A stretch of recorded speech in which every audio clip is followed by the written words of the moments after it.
The hum of anticipation filled the cabin of American Airlines Flight 2187 as Amara Jackson stepped aboard, her sharp heels clicking against the narrow aisle's carpeted floor. At 38, she carried herself with the poised authority of a woman who'd clawed her way up the corporate ladder at Horizon Media, her tailored blazer a quiet testament to 13 years of navigating boardrooms where she was often the only black face. Beside her, her 10-year-old daughter Amara practically glowed, her sunshine yellow dress swaying with every confident step, a birthday gift from her late great-grandmother that made her feel invincible. In one hand, Amara clutched Bubbles, her weathered stuffed elephant, its floppy ears brushing her braids. In the other, she held tight to her mother's fingers, oblivious to the storm brewing just ahead. It was March 22, 2025, and this flight from Atlanta to New York was more than a routine trip. For Nia, it was the prelude to a career-defining presentation with a major client, a chance to cement her reputation as a marketing powerhouse.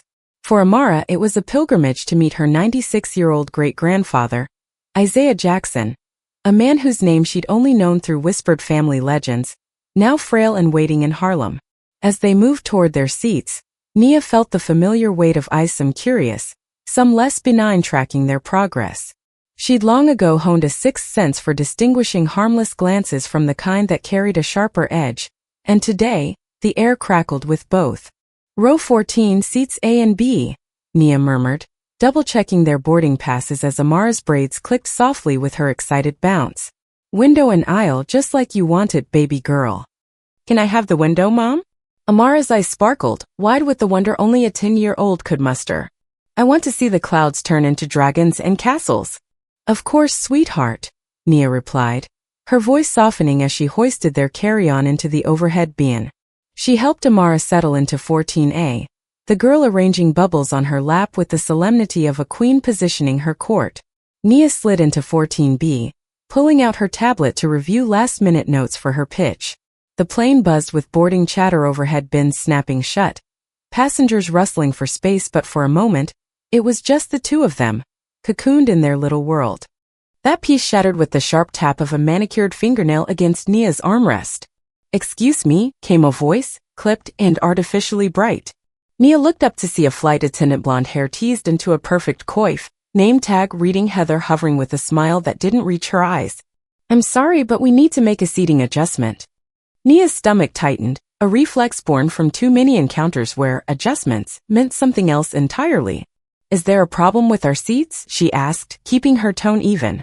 "Not exactly," Heather replied, lowering her voice as if sharing a secret, though her eyes flicked toward the aisle with barely concealed impatience. "We have a family that needs to sit together, and we're hoping you'd be willing to move to row 27. Nia glanced back. Row 27 was a purgatory of cramped legroom and proximity to the lavatories, sandwiched between a young couple and their twin toddlers already smacking tray tables with sticky hands. More importantly, it would split her and Amara apart. "I booked these seats specifically so my daughter and I could stay together," Nia said, her voice firm but calm.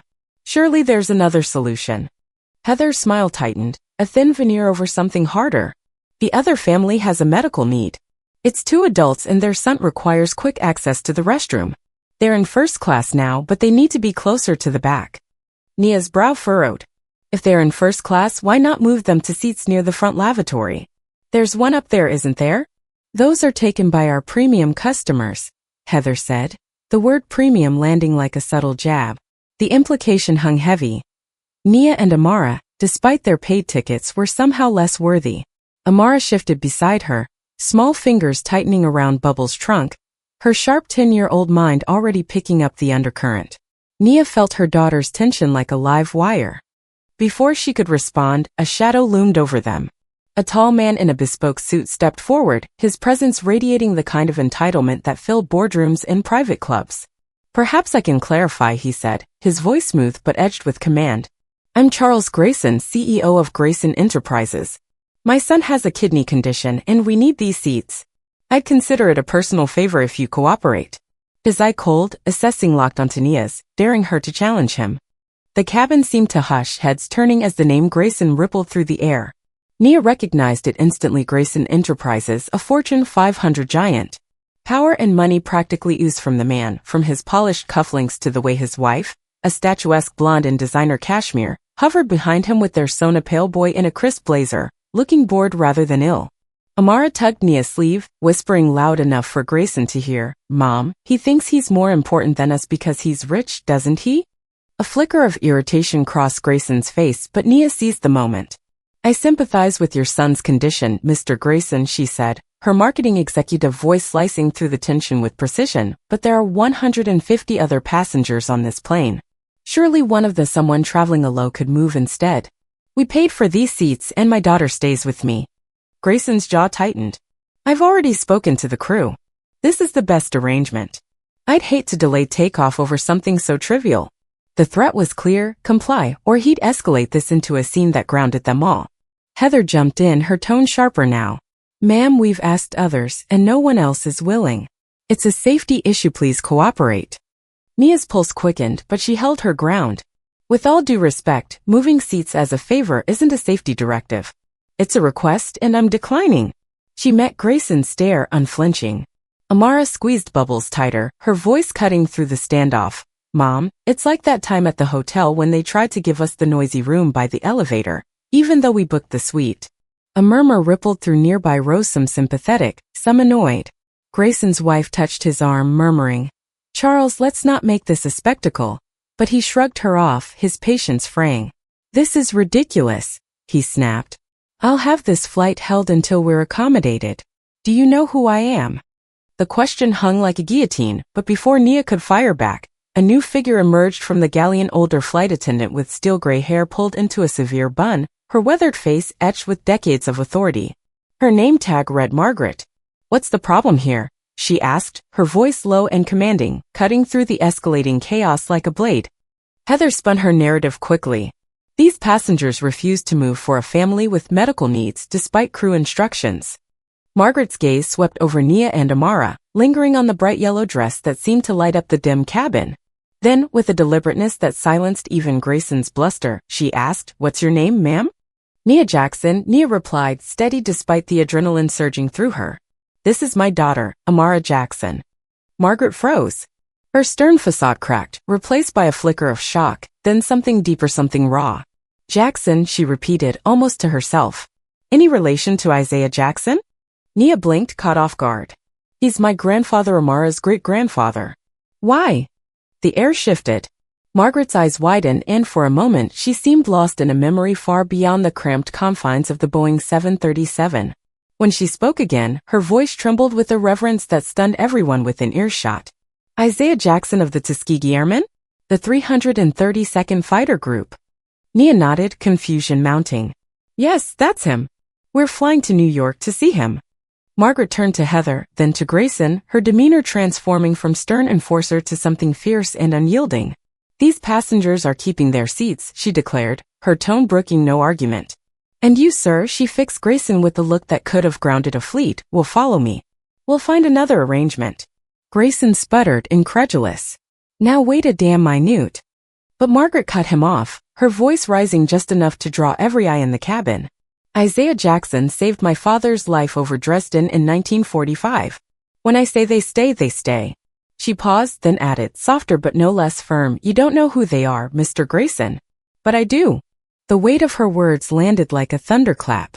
Grayson's face flushed red, his authority crumbling under the unexpected revelation. Heather hovered mouth agape while Amara whispered, "Mom, what just happened?" Nia squeezed her daughter's hand, her own mind reeling as the cabin buzzed with whispers. Whatever this was, it was bigger than a seat dispute. It was the first ripple of a legacy about to unravel.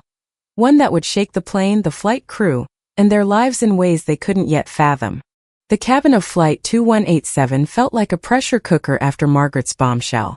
Charles Grayson stood frozen mid-aisle, his tailored suit and CO swagger suddenly dwarfed by the weight of a name none of them save Margaret had fully grasped: Isaiah Jackson.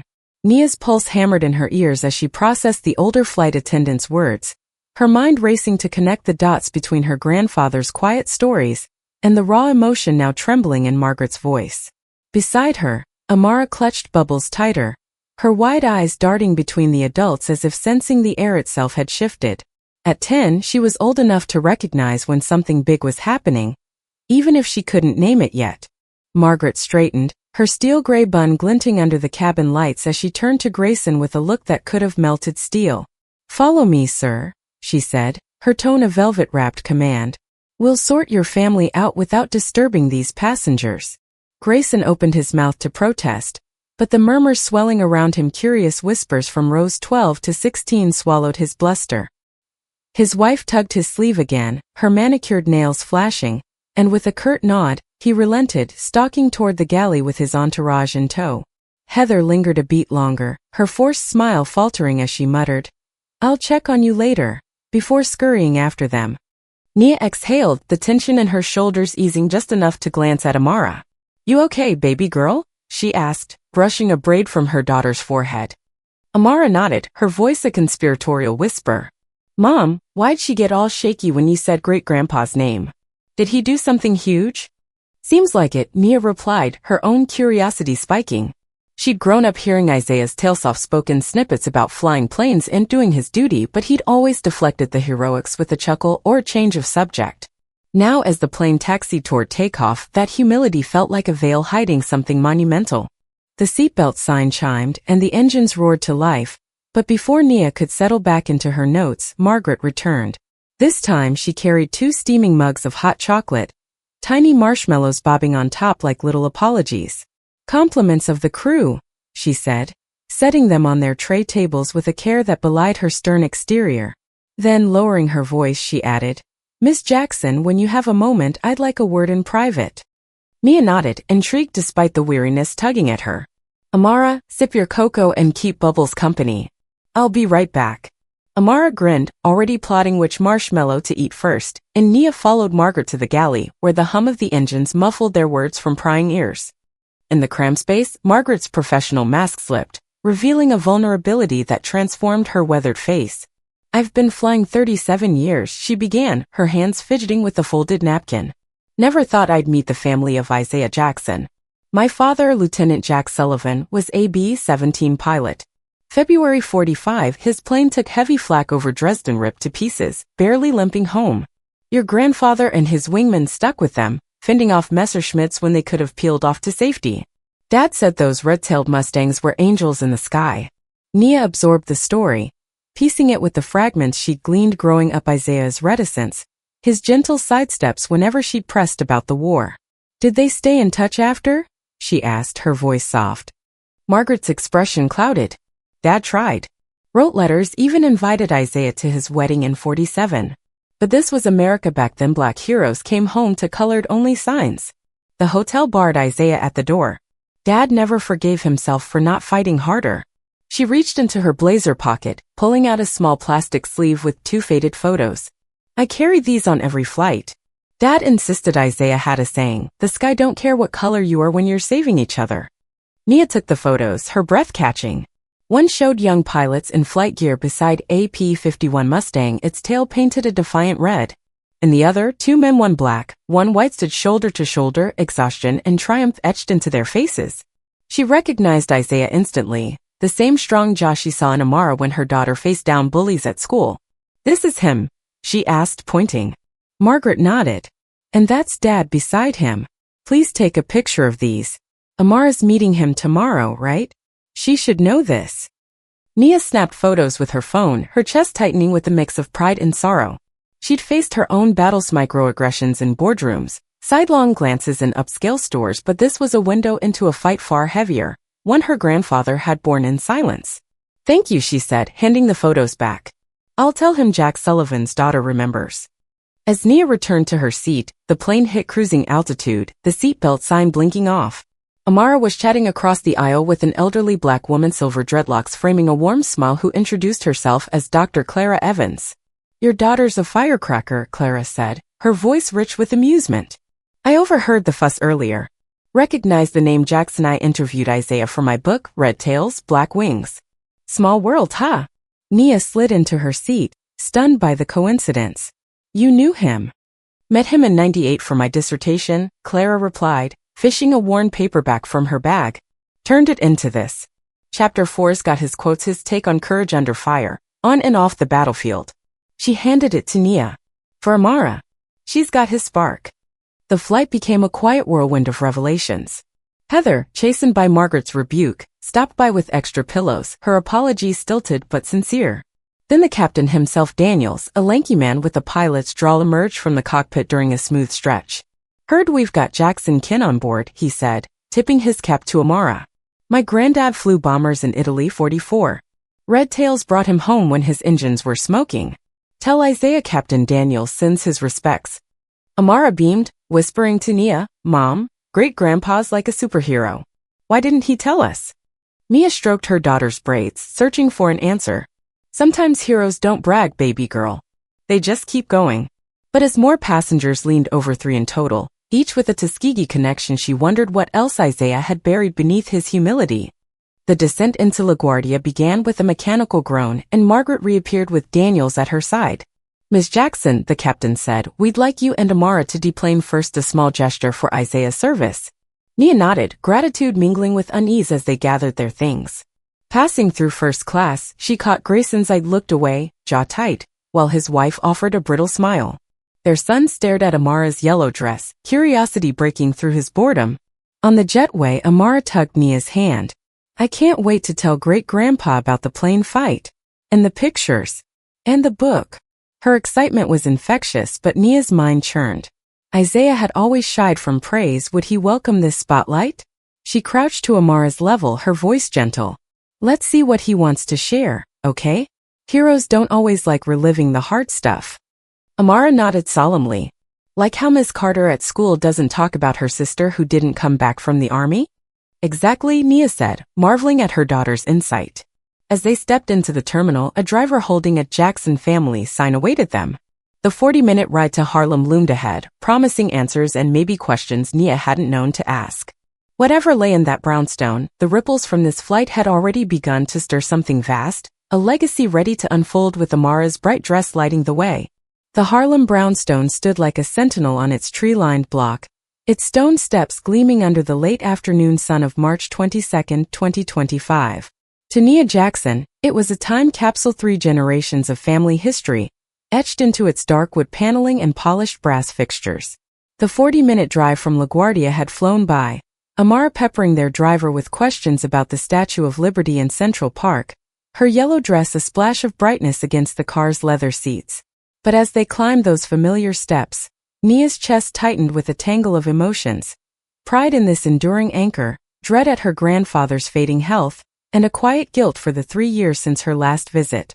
The door swung open before Nia could knock, and her breath caught. It wasn't Isaiah or his home health aide who greeted them, but a tall woman with cascading locks and eyes that mirrored Nia's own sharp, knowing, unmistakably Jackson. "Lila," Nia gasped, rooted to the spot. "Hello, cousin," Lila Bennett replied, her Jamaican lilt curling around the words like a melody. At 37, she carried the quiet confidence of someone who'd carved her own path, her denim jacket slung over a camera strap. "Been a while, hasn't it?" Before Nia could respond, a deep, weathered voice rumbled from inside. "They here, Lee? Bring him in, didn't leave him standing like strangers." Lila stepped aside with a faint, unreadable smile, and Nia guided Amara into the foyer, its walls lined with framed photos, black soldiers in flight gear, civil rights marches, a young Isaiah beaming beside a red-tailed Mustang. In the sunlit living room, Isaiah Jackson sat enthroned in his leather armchair, a king diminished but unbowed. At 96, his once broad frame had shrunk, his legs draped with a quilt, an oxygen tube snaking from his nostrils. Yet his eyes sharp as ever beneath a crown of white hair lit up as they landed on Amara. "There's my girls," he said, arms outstretched. "Come let an old man see you proper." Amara hesitated, her usual boldness faltering under the weight of meeting the legend she'd only just begun to understand. She edged forward, bubbles dangling from one hand, and murmured, "Hi, great-grandpa." The yellow dress seemed to glow against the room's warm tones, a beacon drawing Isaiah's gaze. "Miss Amara Jackson," he said, taking her small hands in his gnarled ones, his voice softening into a smile that erased decades. "Been waiting a long time for this. That some dress makes you look like the sun came down to visit." "It's my favorite," Amara replied, her shyness melting. "Mom says it's 'cause I'm her sunshine." "She's right about that," Isaiah chuckled, then looked to Nia, his eyes glistening. "You've done good, little one. Real good." The old nickname Little One unraveled years of formality, and Nia crossed the room to hug him, breathing in the familiar mix of Old Spice and peppermint candies he still kept in his pocket. "I've missed you, Grandpa," she whispered, her voice thick. "Missed you too," he replied, then nodded toward Lila, who lingered in the doorway. "Your cousin's been keeping me company these past months. Upton moved from London to help this old fool stay in his own house." Nia turned to Lila, questions swirling. They'd been thick as thieves as kids, summers spent racing through this very brownstone, but a bitter falling out over family property in Jamaica followed by 15 years of silence had left a chasm between them. "I didn't know you were here," Nia said, testing the waters. "Grandfather needed me," Lila answered simply, her tone neutral but her eyes guarded. "Felt like the right time to come back." The unspoken history pulsed between them, harsh words at a funeral, a wedding Nia hadn't attended, but Isaiah cut through it with the precision of a man who'd dodged flak in the skies. "You two can hash out your grown-up mess later," he declared. "Right now, I want to hear about my great-granddaughter. Amara, sit by, meddle me about school, your friends, whatever a 10-year-old thinks matters." Amara perched on the ottoman beside him, launching into tales of her fifth-grade class and her best friend Kyla with a gusto that made Isaiah's laughter rumble like distant thunder. Nia retreated to the kitchen with Lila to prep lunch, the familiar clatter of plates easing some of the awkwardness. "He's been asking about you," Lila said quietly, slicing tomatoes with practiced flicks of her knife. "Especially after the stroke last month." Nia nearly dropped the pitcher of iced tea she was pouring. "Stroke? Why didn't anyone tell me?" "Pneumonia triggered itro few days," Lila said, her voice steady but not accusing. "He wouldn't let me call. Said you were busy with your big promotion and raising Amara alone." The gentle sting of truth hit hard. Nia had buried herself in work since her divorce 5 years back, using career wins as armor against family complexities. "I should have been here," she admitted, her throat tight. "You're here now," Lila replied, softening. "And you brought Amara. That's worth more to him than anything." From the living room, Amara's voice floated in, recounting the plain drama with a 10-year-old's flair for detail. "And then great-grandpa, the mean lady, got all weird when Mom said your name. She said you saved her dad in a war. Did you really fly planes and fight bad guys?" Nia tensed, starting for the doorway, but Lila's hand on her arm stopped her. "Let her tell it," she murmured. "He needs to know what his name means out there." Isaiah's response was quiet, almost lost in the hum of the oxygen machine. "Your great-grandfather was just doing his job like any soldier. Didn't matter what folks thought of my skin up in the sky." But Amara pressed on, relentless. "Then why'd they try to move us until they knew who you were? Was it 'cause we're different?" When Nia and Lila carried in trays of turkey sandwiches and tea, they found Isaiah showing Amara his purple heart, its ribbon faded but proud, in a drawer by his chair. Sometimes, he was saying, people need reminding that courage don't come with a color code. "That's a fight I flew for, and your mom fights every day." His eyes met Nia's, a lifetime of understanding passing between them. "Come sit, all three of you," he said, patting the sofa. "Time you heard some real Jackson history." Over lunch, Isaiah did something Nia had never seen, opened up. His voice, steady despite his frailty, painted a picture of a segregated military where black pilots trained harder, flew better, and still came home to whites-only signs. "We fought 2 wars," he told Amara, who hung on every word. "One against Nazis, one against folks who wouldn't shake our hands after. That second war's still kicking, little sunshine." "Is that why the plain people were mean?" Amara asked, her sandwich forgotten. "Could be," Isaiah nodded. "Some battles are loud marches, speeches. Most are quiet, sneaky ones like on your flight. You win 'em by standing tall, like you and your mom did." Nia watched Amara absorb this, her daughter's sharp mind stitching it to the stares they got at malls or the surprise when Nia walked into client meetings. Lila chimed in, her tone lighter. "And like I do with my camera, showing the world what's real." Nia glanced at her cousin, surprised. "You're still photographing? I thought you went into banking." "Both," Lila said with a shrug. "Finance paid the rent. Photos kept me alive. Got my first solo exhibit next week, legacy stuff, tied to the Tuskegee boys and their kin." "That's incredible," Nia said, meaning it. "Maybe we could stay for it." Isaiah beamed, but a coughing fit seized him mid-smile, harsh and rattling. Lila adjusted his oxygen with practiced ease, while Nia ushered a wide-eyed Amara to the kitchen for ice cream. "Is great-grandpa okay?" Amara whispered, her voice small. "He's old, baby girl," Nia said carefully. "His body's tired, but he's tough and so happy we're here." They returned with vanilla scoops, Isaiah's favorite, and the afternoon softened into lighter tales, Amara showing off her sketchbook while Isaiah spun yarns about Harlem in the 50s. As dusk settled, Isaiah's energy waned, and he relented to rest, but not before extracting promises for a morning return. Nia, he added as Lila helped him up, got something in my study to talk over tomorrow, papers, legal stuff. Sleep on it. That night, in the guest room, Amara curled against Nia as they read together. Mom, she said, pausing mid-chapter, I wish we could live here with great-grandpa. What about Kyla and school? Nia teased, though her heart tugged. We'd bring bubbles, Amara reasoned. And I'd make new friends. He needs us more. The simple truth landed heavy. Nia had built her life in Atlanta, career, stability, distance, but seeing Isaiah today, fragile yet fierce, cracked that fortress. Let's enjoy our trip first, she said. Big moves take big thinking. Morning found Nia awake early, leaving Amara dreaming amid stuffed animals. In the kitchen, Lila brewed coffee, her presence a quiet comfort. He slept well, she reported. Aid's with him now. Thanks for being here, Nia said, accepting a mug. I should have come sooner. We all make choices, Lila replied, then hesitated. He's got a scrapbook of your promotions, calls you his ceiling breaker. Nia's composure wavered. She'd thought Isaiah saw her corporate climb as trivial next to his struggles. I didn't know. There's a lot we don't, Lila said, a bridge forming over their rift. Before more could pass, Isaiah's voice boomed from the study. Coffee's on? Bring it in, tell Nia I'm ready to talk business. In his wood-paneled sanctuary, Isaiah sat at his father's antique desk, dressed sharp despite the oxygen tank nearby. Sit, little one, he said, gesturing to a leather chair. We've got roots to dig into starting now. The study smelled of aged leather and peppermint, a cocoon of history where Isaiah Jackson held court behind his father's antique desk. Nia settled into the leather chair across from him, the morning light filtering through Harlem's brownstone windows on March 23, 2025.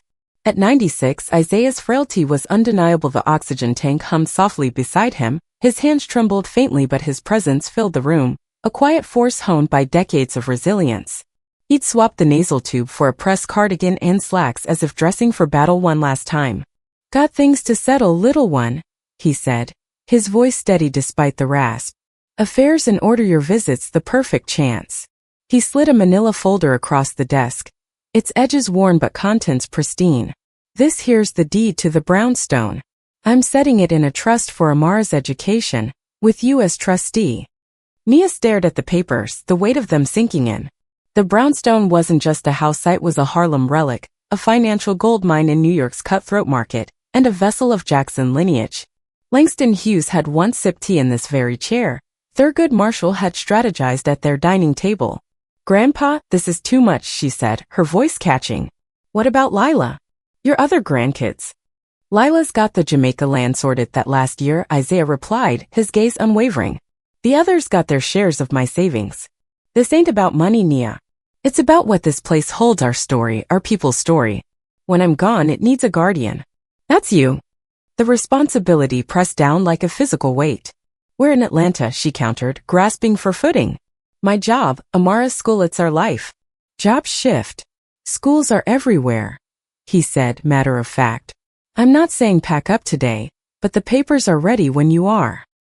He studied her, then reached into a drawer, pulling out a cracked leather portfolio.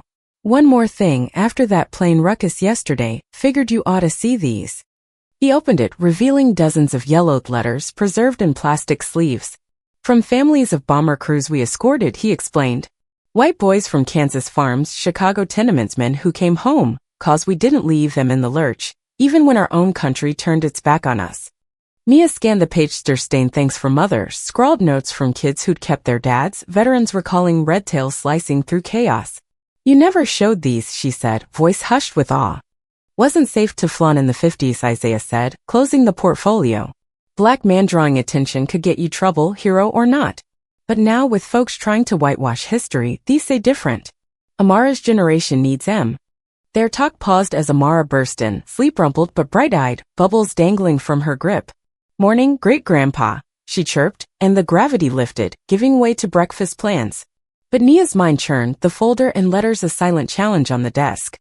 Later, as Lila took Amara to the corner bakery for pastries, Nia lingered with Isaiah in his armchair. He caught her troubled gaze. You're wrestling with it, he said, not a question. It's a lot, she admitted, sitting beside him. Uprooting everything me career, Amara's stability. These aren't small moves. They ain't, he agreed, wincing as he shifted. But I wouldn't ask if I didn't think it mattered for you and her, not just me. What do you mean? Nia pressed, sensing layers beneath his words. Isaiah leaned forward, eyes piercing. You've climbed high, Nia broke ceilings I never dreamed of touching. I'm proud as hell. But I've watched you build a fortress, work, Amara, nothing else. Keeping folks at arm's length since that divorce. The observation stung, too true to dodge. 5 years single, she poured herself into Horizon Media and motherhood. Armor against vulnerability. I'm giving Amara security, she defended. A future where she won't struggle like I did. Security's more than dollars, he countered. It's root knowing the shoulders you stand on. That yellow dress she loves? Same shade your grandma Virginia wore when we wed. Amara's got her spirit, didn't let it fade in Atlanta's grind. Nia hadn't known that the dress a threat to a woman she barely met, lost when Nia was 6. It reframed Amara's brightness as an echo of lineage, not just a child's whim. I'm not saying move, Isaiah added. I'm saying think what she needs, what you might too. The front door creaked open, Lila and Amara's laughter spilling in with the scent of fresh croissants. The moment shifted, but his words clung as Nia watched her daughter thrive in the brownstones, embrace drawing with Isaiah, soaking up stories of Harlem poets and jazz nights. Lila's ease with him, her shorthand with neighbors, wove a tapestry Nia's Atlanta life lacked. That evening on the back patio, Nia and Lila shared a bottle of Pinot Noir amid Isaiah's rose garden. He's pitching hard for you to stay, Lila noted, refilling their glasses with a wry smile. Subtle as a brick. Always was, Nia said, chuckling despite herself. I'm sorry, lie about Jamaica at the funeral. I was wrong. Lila swirled her wine, thoughtful. We both were. Family finds your soft spots. I've missed you, though, and Amara's a wonder. She's sharper than I was at 10, Nia said, pride warming her. On that plane, she clocked Grayson's game before I did, knows when we're othered for our skin. Heavy load for a kid, Lila said. But she's got Jackson steal yours, Grandpa's, all the way back. Their talk turned to Lila's exhibit photos of Tuskegee descendants, a lens on legacy, and Nia felt regret for the years lost to their rift. We'll stay for it, she decided. A few extra days. Days blurred into a rhythm, meals with Isaiah, walks to his favorite haunts, evenings where Amara devoured family lore. On their 5th day, Nia's phone buzzed with a call from her Horizon boss, Mark. Your pitch killed it, client loved it, he said, voice crackling with excitement. They're going national, but they need you in Atlanta tomorrow. Exec Teams meeting. 6 months ago, she'd have jumped. Now, watching Amara help Isaiah prune roses through the window, her priorities tilted. I'll join virtually, she said. I'm staying in New York through next week. Mark's shock was palpable. Nia Jackson passing on the exec table? You okay? Better than okay, she replied, certainty blooming. Some things outweigh a corner office. Hanging up, she joined them in the garden, accepting gloves from Amara with a smile. Work call? Isaiah asked, his knowing look cutting through her. Nothing urgent, she said, kneeling beside him. This matters more. A week later, Lila's exhibit opened in Chelsea, a packed gallery buzzing with art lovers and Harlem locals. Nia stood before a massive photo of Isaiah in his flight jacket taken in his 70s, eyes fierce with quiet dignity. Around it hung images of his kin, including a candid of Amara in her yellow dress, snapped days ago without Nia's notice. Grandpa insisted, Lila said, appearing beside her. Said she's the next branch. Tears pricked Nia's eyes. It's perfect, Lyle of it. Attendees approached, sons of mechanics, daughters of pilots, each with a Tuskegee thread, as if Isaiah's reach had summoned them. Near closing, an elderly woman with a walker, silver hair impeccable, made her way to Nia and Amara. I'm Eleanor Grayson, she said, her cultured voice trembling. My husband flew bombers in 44. Isaiah's wingman saved him. Nia stiffened. Grayson? Related to Charles. My grandson, Eleanor sighed. He called, furious about your flight. When he mentioned Jackson, I knew. Amara pressed close, shy but curious, as Eleanor pressed a pilot's wing pin into her hand. Your great-grandpa didn't just save lives, she saved our honor. Tell him Eleanor Grayson remembers. As they left, Nia's phone buzzed Horizon again, urgent. She silenced it, taking Amara's hand. Ready to go home, sunshine? To great-grandpa's? Amara asked, hopeful. Yeah, Nia said, a decision settling. Maybe for good. 3 months had passed since Nia Jackson silenced her phone at Lila's gallery opening, and the Harlem brownstone had transformed from a nostalgic anchor into a living home. On June 23, 2025, Nia stood in what was now her third-floor office, a converted bedroom stacked with unpacked marketing books midway through a conference call with her New Horizon media team in Manhattan. After weeks of negotiation, she traded Atlanta's promised promotion for a lateral move to New York, a choice that felt less like sacrifice and more like clarity every day. The city's pulse thrummed through the open window, mingling with the faint scent of Isaiah's roses below. Downstairs, Amara, now 10 and thriving, had settled into a Harlem arts magnet school after a rocky start, missing her Atlanta friends, but blossoming amid peers who celebrated her sketches and sharp mind. Afternoons found her with Isaiah, her great-grandfather's stories fueling a scrapbook project that had grown beyond their kitchen table into a community endeavor. Nia glanced at a photo on her desk. Amara in her yellow dress, laughing beside Isaiah, his oxygen tube barely dimming his grin. That dress now hung in the living room, framed among historical Jackson photos, a bridge between eras. Lila had moved nearby, her bond with Nia rekindled over late-night wines and shared care for Isaiah. His health teetered frail but fierce, and his quiet satisfaction at their presence was a balm Nia hadn't known she needed. But today, as she wrapped her call, a new tension loomed. Charles Grayson. The gallery night had ended with Eleanor Grayson's poignant gift, a pilot's wing pin for Amara, but Charles hadn't let the flight humiliation fade. He'd filed a complaint against Horizon Media, alleging reverse discrimination over the seat dispute, a petty jab that had spiraled into a PR headache. Nia's boss, Mark, had texted earlier. Grayson's pushing for a meeting. Once you Teresis, it's personal. She dodged it until now, but tonight's event forced the issue. Lila's exhibit, Red Tails Rising, had expanded from its Chelsea debut into a traveling showcase. And tonight's opening at Amara's school drew a crowd: historians, veterans' families, Harlem locals. Nia descended to the kitchen, finding Isaiah and Amara hunched over their scrapbook, now a thick archive of Isaiah's letters annotated with Amara's neat handwriting. We're almost ready, Amara said, pointing to a widow's thank you from 46. Great-grandpa says it's a primary source. Turning my sunshine into a scholar, Isaiah teased, his eyes twinkling as Nia joined them. Someone's gotta carry this forward. The school gym buzzed when they arrived, photos lining the walls, Isaiah in his flight jacket dominating the center, Amara's yellow dress portrait beside it. Nia mingled, pride swelling as attendees shared Tuskegee ties, until a familiar figure cut through the crowd: Charles Grayson. His suit was crisp, his stride purposeful, and the smirk on his face promised trouble. Miss Jackson, he said, voice dripping with faux civility as he stopped before her. Enjoying your little victory lap? I thought I'd drop by, see what all the fuss is about. Nia's stomach clenched, but she held his gaze. It's a community event, Mr. Grayson. You're welcome to look around. Oh, I will, he replied, stepping closer. But let's be clear, your stunt on that flight cost me. Horizon's dodging my calls, and I don't take kindly to being sidelined by some sentimental story. His eyes flicked to Amara, chatting nearby with Lila, her yellow dress swapped for a school blazer, but her presence unmistakable. Sentimental, Nia said, voice low and steel-edged. My grandfather's legacy isn't a story, it's history.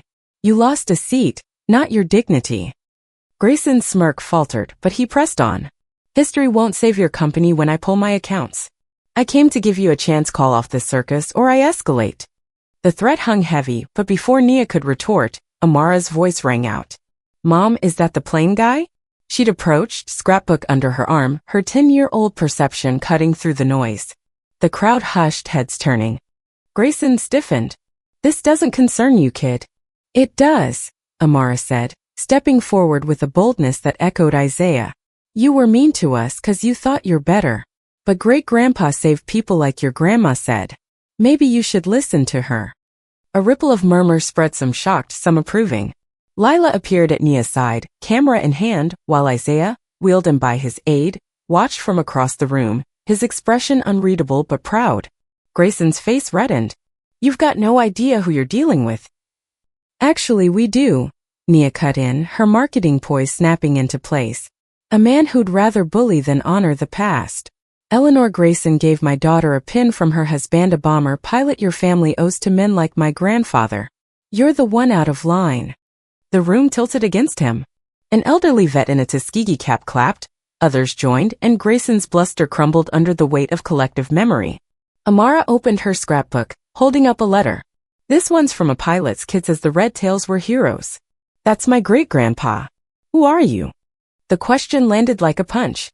Grayson scanned the crowd faces, now a united front, and muttered, "This isn't over," before stalking out, his exit swallowed by applause.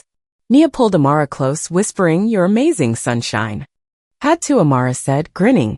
Great-grandpa's a superhero, so Mion's gotta tell it right. Later, as the event wound down, Isaiah beckoned them over. "Heard you took down a giant," he said, voice weak but warm. "That's my girls." "Just following your lead," Nia replied, squeezing his hand. He nodded, a silent pact passing between them, gratitude, pride, a legacy secured. Months later, the scrapbook became a school exhibit, then a citywide project, Amara's voice narrating its tours. Grayson's threats fizzled, Horizon stood firm, his leverage gone. Nia thrived in Manhattan, her career retooled but richer for its roots. Lila's photos toured nationally, and Isaiah, though fading, reveled in his great-granddaughter's light. One evening, Nia found Amara in the living room, sketching beside the framed yellow dress. "What's this one?" she asked, peering over. "A plane with red tails," Amara said. "For great-grandpandas." Nia smiled, the past and present fusing in that bright fabric. The path hadn't been easy, uprooting, rebuilding, but with Amara's courage and Isaiah's wisdom, it was right. The yellow dress, once a spark on a tense flight, now shone as their beacon, proof that names remembered and dignity preserved could light even the darkest skies. The Harlem brownstone glowed under a crisp October sky, its stone steps adorned with pumpkins carved by Amara's steady 11-year-old hands. It was October 15, 2026, over a year since Nia Jackson had uprooted her life from Atlanta, trading corporate ambition for a deeper stake in her family's roots. The third-floor office now hummed with her Manhattan-based Horizon Media projects, her lateral move proving more fulfilling than any corner office she'd once chased. Downstairs, the living room walls bore witness to a new rhythm, Amara's sketches framed beside Isaiah's wartime photos, the yellow dress still hanging as a silent sentinel of their journey. Isaiah Jackson had slipped away quietly in his sleep 3 months earlier, on a July night thick with summer heat. At 97, his final year had been his brightest, surrounded by Nia, Amara, and Lila. His laughter echoing through the brownstone as Amara read him her school essays about the Tuskegee Airmen. His passing left a void, but not an empty one. His presence lingered in every corner, every story, every letter preserved in the scrapbook that had grown into a Harlem treasure. Nia stood in the kitchen that morning, stirring oatmeal as Amara bounded in, her braids bouncing with purpose. "Mom, the museum emailed the wanna archive for a permanent display." At 11, Amara had matured beyond her years, her art school nurturing a fierce curiosity that channeled Isaiah's legacy into action. The scrapbook project, sparked a year ago at Lila's exhibit, had swelled into a citywide initiative, letters, photos, and oral histories from Tuskegee families, curated with Amara's meticulous notes. "That's huge, sunshine," Nia said, pride swelling as she plated breakfast. "Your great-grandpa would be over the moon." "He'd say it's primary source gold," Amara grinned, mimicking Isaiah's rasp. She pulled a laptop from her backpack, clicking open an email from the National Museum of African American History and Culture. "They're sending someone today. Want to meet em with me?" Nia nodded, marveling at her daughter's drive. Since Grayson's defeat at the school exhibit, Amara had become a quiet force, speaking at community events, leading school tours of their archive, her yellow dress moment a local legend. Lila, now a fixture in their lives, had documented it all, her photos gracing museum walls and magazine spreads. The doorbell rang mid-meal and Nia opened it to a woman in her 50s, smartly dressed, with a warm smile and a briefcase emblazoned with the museum's logo. "I'm Dr. Vanessa Holt," she said, extending a hand. "Curator of Military History. We've been following Amara's work, remarkable stuff." Amara beamed, ushering Vanessa to the living room, where the scrapbook sat on a coffee table beside Isaiah's purple heart. "This is it," she said, flipping to a letter from a bomber pilot's son. "Great-grandpa saved his dad in 45, there's tons more like it." Vanessa's eyes widened as she scanned the pages. "This is gold. Primary sources like these are rare. We'd love to feature it in our Tuskegee exhibit, with Amara credited as co-curator." Nia's breath caught. "Co-curator? She's 11. She's exceptional, Vanessa countered. And we'd pair her with a team internship, not pressure. It'd mean travel though D.C. Visits, maybe a summer program.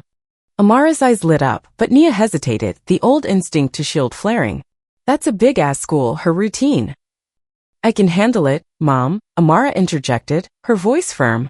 Great-grandpa said we gotta keep the stories alive. I wanna do this for him. Before Nia could respond, a second figure appeared at the door and invited, unmistakable. Charles Grayson. His suit was less polished now, his smirk replaced by a taut grimace. Heard about your museum deal, he said, stepping in unbidden. Thought I'd see the fuss myself. Nia's spine stiffened. You're not welcome here, Grayson. Public interest, he shrugged, eyeing the scrapbook. My firm's funding a documentary, The Unsung Heroes of World War II. Your little project's making waves, I want in. Name your price. Amara stepped forward, clutching the book. It's not for sale. This is our history, not yours to buy. Grayson's jaw tightened. Your kid's playing with nostalgia. I've got resources, Inc. What I could do. You mean take credit? Nia shot back, her voice ice. You tried to bury us when C didn't work then, won't now. This is Amara S. Isaiah's. Walk away. Vanessa rose, her presence a quiet shield. She's right. The museum's backing this legally, culturally. You'd be wise to leave.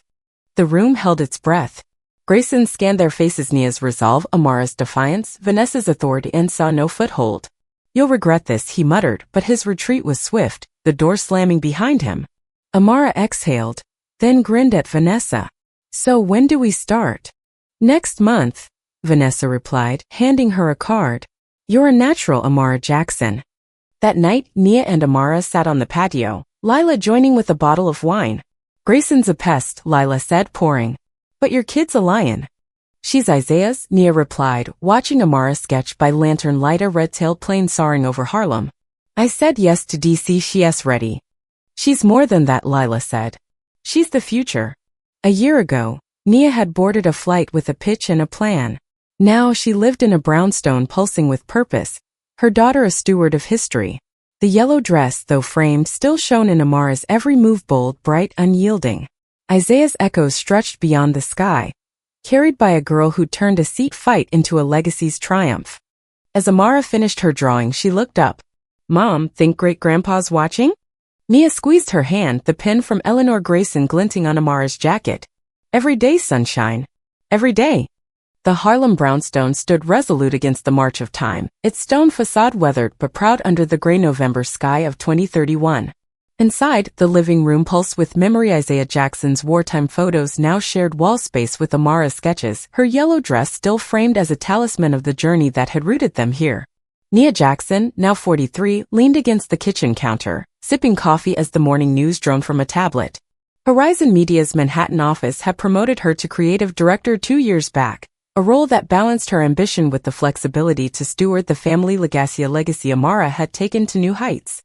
At 16, Amara Jackson was no longer the wide-eyed girl clutching bubbles on a tin's flight. Tall and poised, her braids now swept into a high bun, she'd grown into a fierce blend of Isaiah's grit and Nia's polish. The scrapbook project, once a school endeavor, had evolved into Red Tales Remembered, a nationally recognized archive housed at the National Museum of African American History and Culture. Amara had spent summers in D.C., co-curating exhibits and speaking at schools, her name synonymous with the Tuskegee Airmen's enduring echo. Today, she bounded downstairs, a laptop under one arm, her school blazer swapped for a hoodie emblazoned with the red-tailed P-51 Mustang. Mom, check this, she said, plunking the laptop on the counter. The Smithsonian's pitching a virtual reality wing to Tuskegee skies. They want me to narrate it. Nia's eyebrows rose, pride warring with the instinct to tether her daughter to earth. VR? That's next level, sunshine. What's the scope? You fly with the 330 tuned like in the cockpit, Amara said, eyes alight. They've got Grandpa's logs, my notes, everything. I'd record this spring if I sign on. At 16, Nia asked, half teasing. You're already a historian, now you're a pilot? Grandpa flew at 19, Amara shot back, grinning. I'm ahead of schedule. Nia laughed, but the doorbell's sharp chime cut through their banter. Lila Bennett, now 42 and a celebrated photographer, swept in, her locks streaked with silver, a camera bag slung over her shoulder. Morning, Jacksons, she said, dropping a bakery box of croissants. Heard about the VR gig? Huge, kiddo. Only if Mom says yes, Amara said, nudging Nia. Before Nia could weigh in, the news tablet blared a breaking story. Grayson Enterprises announces World War II docuseries, claims Tuskegee narrative overhyped. Nia's stomach sank as Charles Grayson's face filled the screen, older but no less smug. The Red Tails were skilled, sure, he said in a clipped tone, but this obsession with them ignores the broader war effort. Our series Skyward Valor sets the record straight. Lila snorted. He's still sore you smoked him 5 years ago. He's rewriting history, Amara snapped, her voice sharp. Grandpa's letters prove what they did, hundreds of missions, no bombers lost. This is garbage.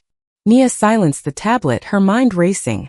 Grayson's retreat in 26 hadn't killed his grudge, just bided his time. He's got money and reach, she said. This could muddy everything you've built. Not if we fight back, Amara said, already typing on her laptop. The VR project's my shot, I'll tell it right, louder than him. The day unfolded in a blur.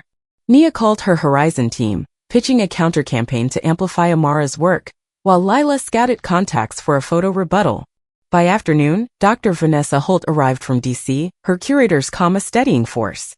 Grayson's series is flash, not substance, she said, reviewing Amara's latest archive editions, oral histories from aging Tuskegee widows. Your VR narrative's got teeth, let's fast-track it. But trouble brewed closer to home. At Amara's school, a history teacher, Mr. Kendrick, a Grayson Enterprises donor, began downplaying the Tuskegee Airmen in class, parroting Skyward Valor's line. They were a footnote, he'd said, per Amara's furious recounting that night. I called him out, showed the class Grandpa's Purple Heart on my phone. He said it's biased. Nia's jaw tightened. He's a pawn, Grayson's flexing. I'm not letting it slide, Amara declared, pulling up her VR script. I'll record this weekend, make it undeniable. Spring arrived with the VR project's launch at the Smithsonian. A packed unveiling where Amara's voice guided visitors through a simulated 1945 mission, Isaiah 51 roaring over Dresden, escorting a battered B-17. Nia watched from the crowd, Lila's camera clicking beside her as Amara, now in a red tail hoodie, fielded press questions with a poise beyond her years. This isn't just my great-grandfather's story, she said. It's every airman who flew against odds on the ground and in the air. Grayson's docuseries aired the same week, slick but hollow, its revisionism drowned by the VR's raw power. Critics panned it. Schools dropped Kendrick's curriculum after parents spurred by Amara's classmates protested. Horizon's campaign, paired with Lila's stark photos of Tuskegee descendants, cemented the counter-narrative. Grayson Enterprises issued a terse retraction, their stock dipping as sponsors pulled out.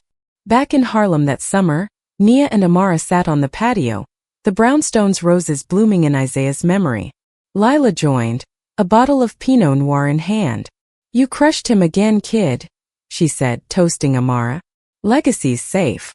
For now, Amara said, sketching a new planar tail streaking across a digital sky.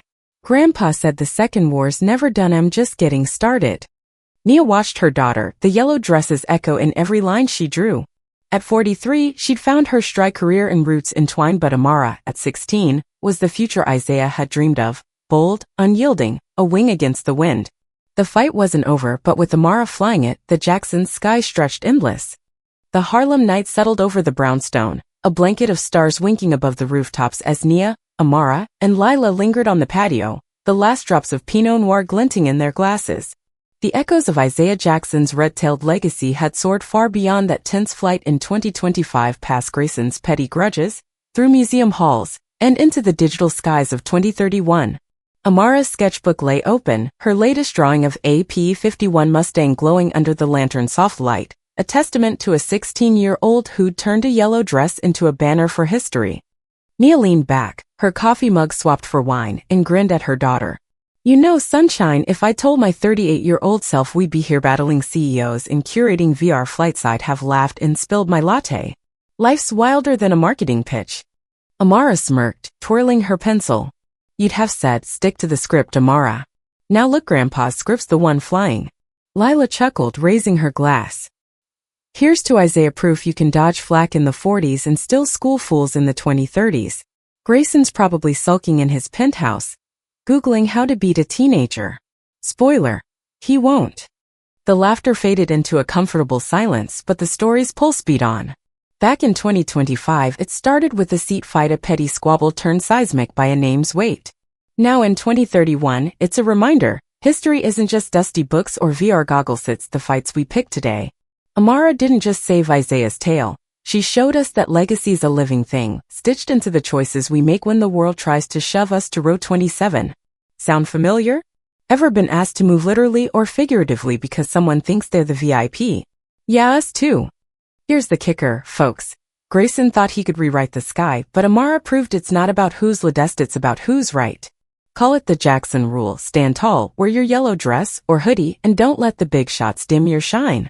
Sure, it's a bit preachy, blame Isaiah for that, but next time you're scrolling X or dodging a know-it-all at work, ask yourself, who's my Grayson and where's my red tail? Bet you've got a story worth flying. So what about you? Ever had a moment where your name or someone changed the game? Drop it in the comments. We're dying to hear how you've dodged flack or stared down a suit. And hey, if you liked watching Amara dunk on history's haters, admit it, you cheered. Don't fly off yet, hit that subscribe button. More tales like this are taxiing down the runway, and we'd hate for you to miss takeoff. Tell us where you're tuning in from, to Harlem, Atlanta, or somewhere Grayson's never heard of. Let's keep the sky buzzing together.